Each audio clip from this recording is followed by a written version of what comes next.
Welcome to the Respectful Divorce Podcast. If you're considering a divorce, it's important that you know that you have options for how you divorce. On the Respectful Divorce Podcast, we explore those options and provide advice from divorce professionals.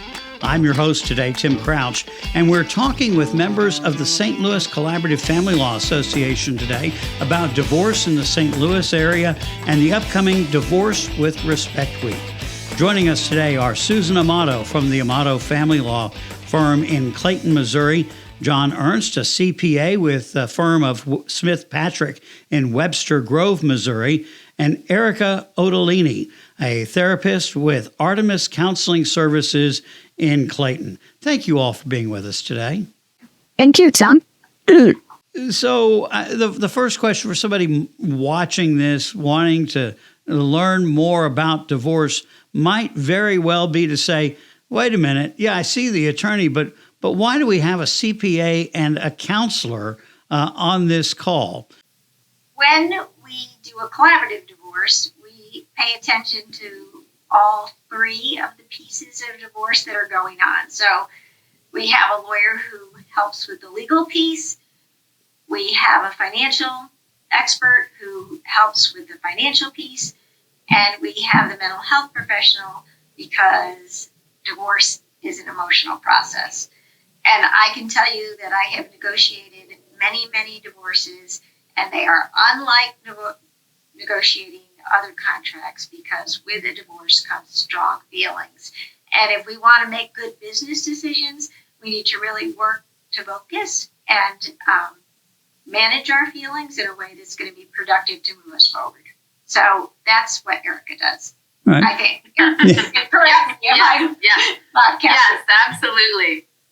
Absolutely. And I think that we've also kind of called this, the weatherman, the weatherwoman of the experience, right?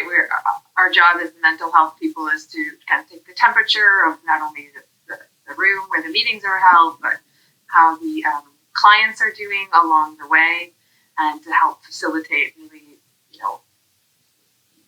thorough socio-emotional care for the experience, which, as Susan mentioned, it's an intense. This is an emotional milestone in a person's life, and the mental health person is there the coach is there to help the people and manage that aspect of it. Well, I'm going to add one more thing to that. Yeah. That we also have mental health people to help with developing a parenting plan. So rather than having two lawyers sitting negotiating where your kids are going to be, often people work with their divorce coach without the lawyers at the table to help them to negotiate their parenting schedule.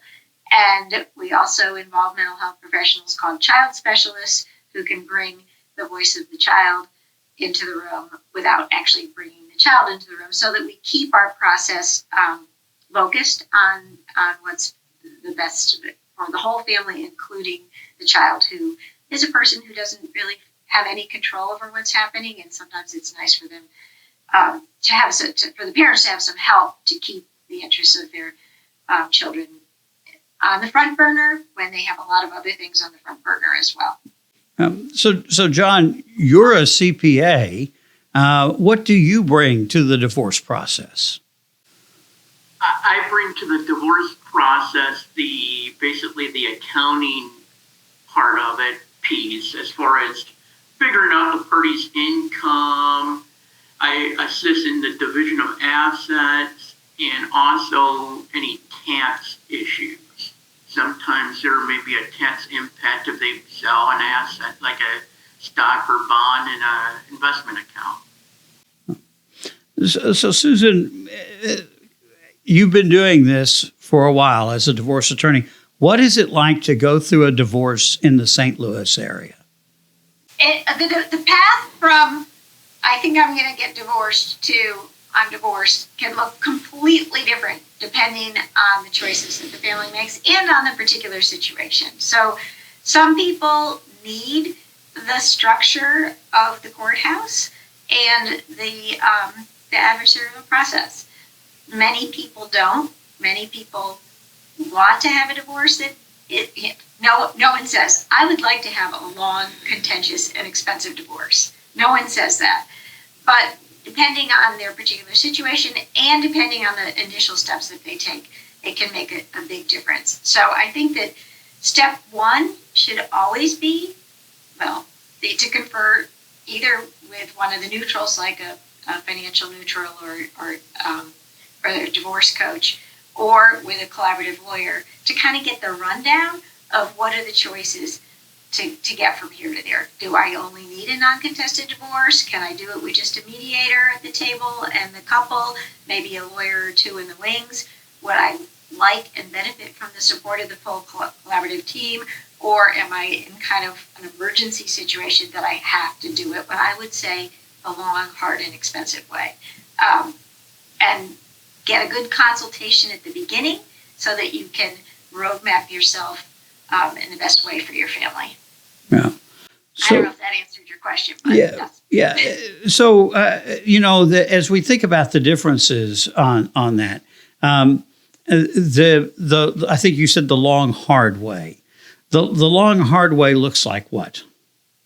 If I want them in a contentious divorce, I file a request for documents. I get an objection to it. I take it to the court. The judge says I can have them, or I can only have part of them, or I send out a subpoena and I get an objection to that, and then I have to file a motion to compel for that, and then again I get all my records months later, and maybe I get them and maybe I don't get them. So just even the simplest thing is gathering financial data is so much simpler in a collaborative process when people are working together to kind of not get stuck in the administrative part and focus on the big decisions.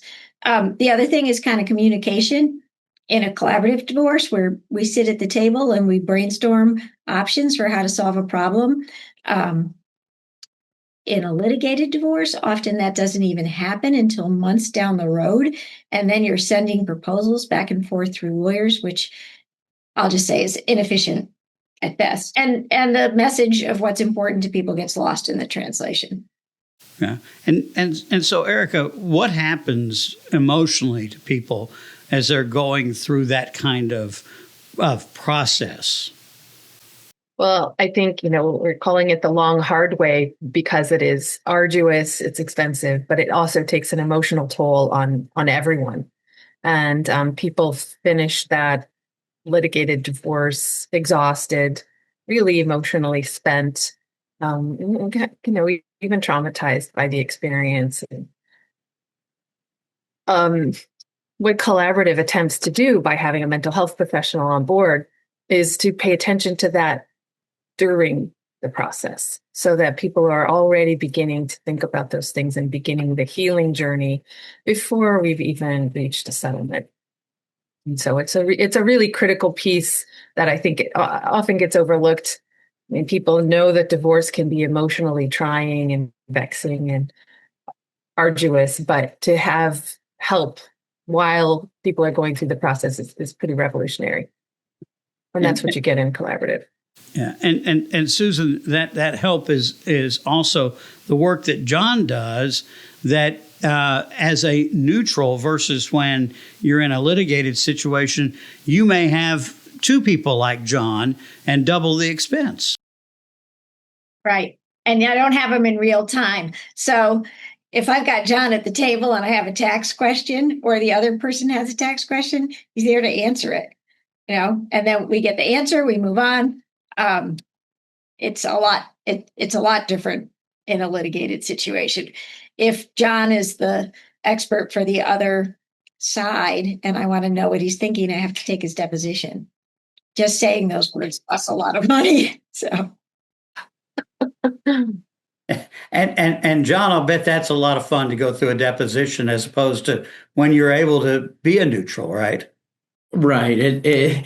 Having questions drilled to me, the couple of cases that I was on as far as the collaborative law, it was very peaceful. So it was like music to my ears. It was a lot easier of a process. It's a difference between proving your case and solving a problem. So if John is my expert, I'm going to set him up to argue my position. And if he's my collaborative neutral, then I just want him to help us figure out the best tax outcome we can come up with. So it really sets the tone too, to have professionals acting like team members. I agree. yeah, because the team is kind of a whole different concept, isn't it? Very much so. It's a very nice way to work if you've been working in an adversarial environment for a long time. The shift to working with a team is it's really great. Yeah. So John, what led you to the collaborative process? What I've been doing the litigation side of things since 1999. I guess about 3 years ago, an attorney that I worked with on other cases invited me to the group. And that's how I got involved in the St. Louis Collaborative Law Group.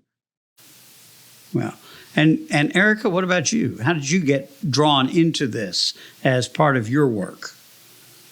Similarly, I was working a lot with family court adjacent, family court related families, and going through divorce. Either I was working with the children or with the parents.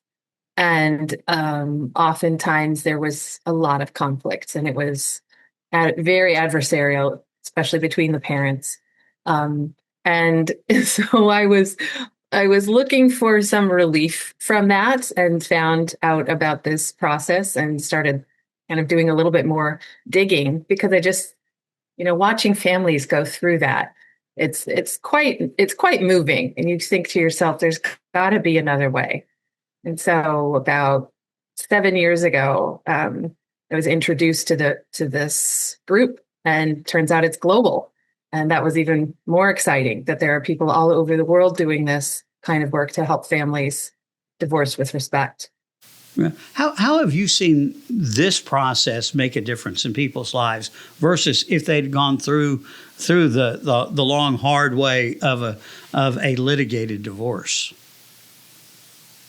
Well, I think once you do a case with the team, you start with the best intentions, but it isn't all rainbows and unicorns. I mean, people aren't like skipping towards a finish line. It is still a divorce. There's still really hard work to do. It's an emotional journey. But what I have found to be true is that people feel supported, and people feel like they're onto a new beginning rather than coming to a horrible end. And they aren't quite so burnt out, which benefits their children and their future selves. So I've seen it be really tremendous, even when there is, a little bit of acrimony between the parents. It can still be a new beginning for families. Yeah. And Susan, what about you? How have you seen it make a difference for families? One thing is, once the divorce is over, if there's a bump in the road, I don't hear from them again. They go to their coach. If they're having problems with their kids in a parenting thing, I don't end up in a contentious motion to modify.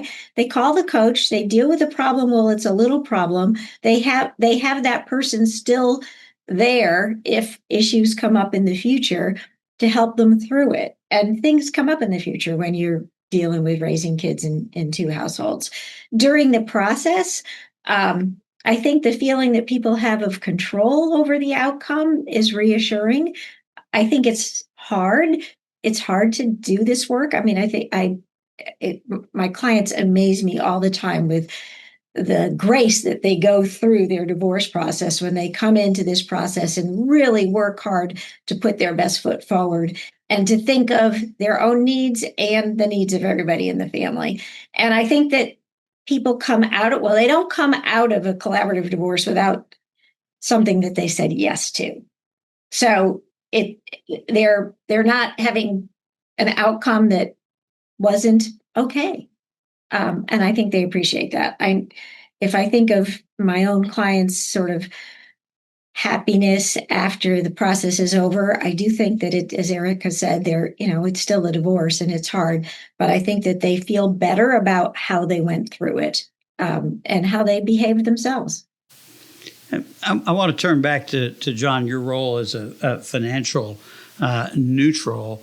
Tell me how you work as a neutral versus in a litigated circumstance. What is it that you do that helps get people to the finish line? Well, I think one thing, I worked ironically on two. They were similar businesses. One was a litigation divorce case and one was a collaborative law case. And it just seemed like it was a lot easier getting documents, and the parties wanted to work together to get the calculations done. Where the other litigation, it was kind of a cat and mouse game, getting files. And it seemed like the costs racked up on that case because they kept going on. And it just seemed like the dirty laundry comes out at the meetings in front of everybody, as opposed to behind people's back in the litigation area from the financial standpoint. And one of the case that I'm talking about was from the litigation side. Apparently, the wife, I was working for the wife, and she was alleging the husband wasn't reporting all the inventory and using the inventory on the side, where I didn't have that kind of those issues in the collaborative law. All the issues came up in the first meeting that I met everybody, the parties. And that, as I've heard about the neutrals, one of the things you do that doesn't happen in litigated divorces, you help people maybe see their financial future after the divorce is over, right?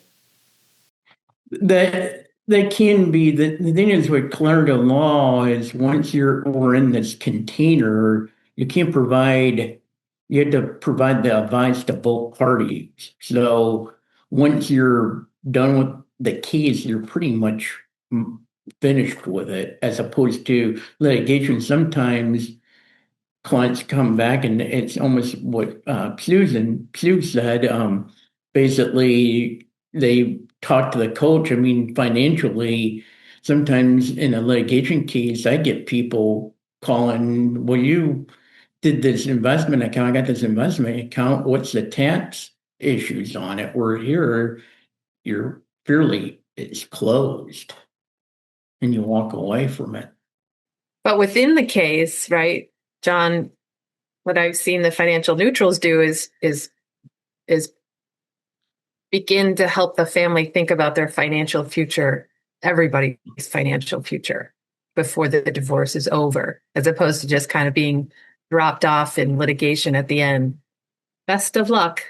Yeah, I think you're talking about like goals and the future with retirement funds and how they want to spend their money and as far as savings. And we do planning as opposed to just staking out our positions of what we want and kind of arguing them in a collaborative context. We're really putting together what are the resources of the family, what are the expenses of the family, what are the needs of everybody, and instead of just spending our money on proving our case, we're spending our money on figuring out how this is going to work going forward.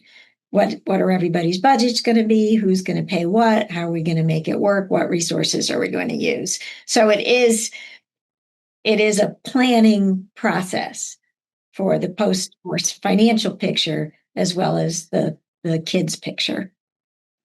And there's a consideration too, right? That this family has one kitty of financial asset, and we need to use that wisely, whether it's division of assets or spending on the divorce process. So we try to keep that in mind, all of us professionally, as we're going through this process with a family, and not just wildly racking up bills as can happen in litigation. We use an interest-based negotiation process. We gather all of the information first.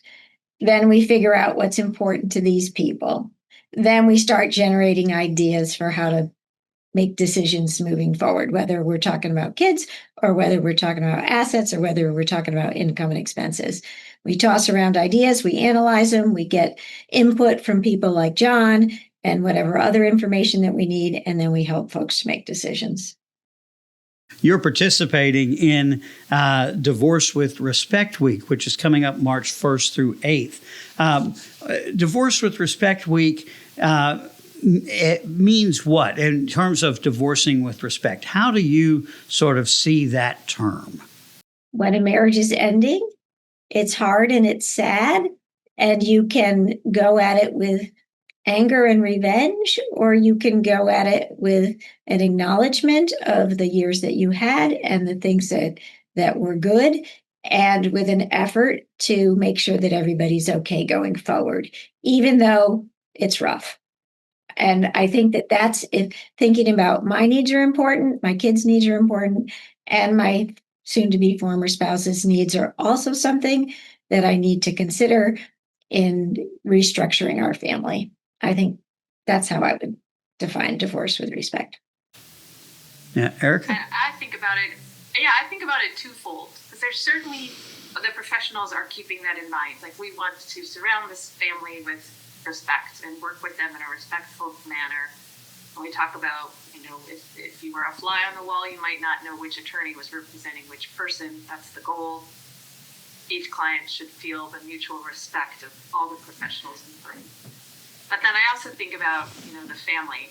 Our goal is to leave them in a better place than we found them. And, we oftentimes, litigated divorce, the parental relationship can get sabotaged.